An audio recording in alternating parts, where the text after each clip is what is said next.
আসসালামু আলাইকুম। আজকে আমি ছোট্ট একটা রান্না নিয়ে তোমাদের সামনে চলে এলাম বন্ধুরা। যখনই তো শীতের সিজন হয় প্রচুর পরিমাণে মূলো পাওয়া যায়, সেই মূলোগুলো কিন্তু আমি কেটে কেটে সুন্দর করে শুকিয়ে রেখেছি। আর সেই সাদা সাদা মূলো দিয়ে আজকে আমি আলু দিয়ে বানাবো একটা আলু মূলোর চচ্চড়ি। শুকনো আলু আর মূলো যে এত টেস্ট হয় বন্ধুরা, সেটা তোমাদের সাথে বলবো কি।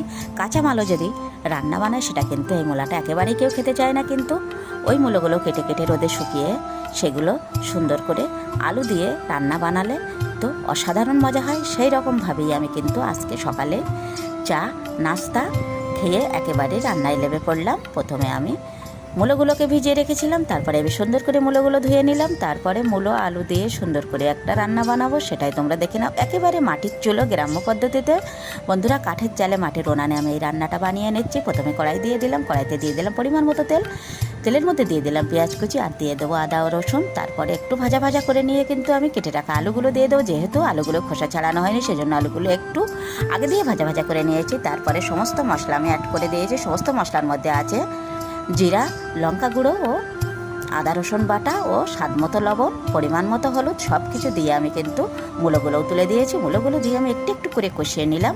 একটু একটু কষিয়ে নেওয়ার পরে কিন্তু এই রান্নাটা ফাইনালি আমার এখনই হয়ে যাবে বন্ধুর। একেবারে শুকনো মূলো দিয়ে আলু চচ্চড়ি, এই রান্নাটা কিন্তু অসাধারণ হয়েছিল। আর বাড়িতে সবাই খেয়ে অনেকটাই খুশি হয়ে গেল। আর কোনো রান্না খেয়ে যদি কেউ খুশি হয়ে যায় তাহলে কিন্তু সেটাতে অনেক আগ্রহ ও অনেক আনন্দ হয়। আল্লাহ হাফেজ।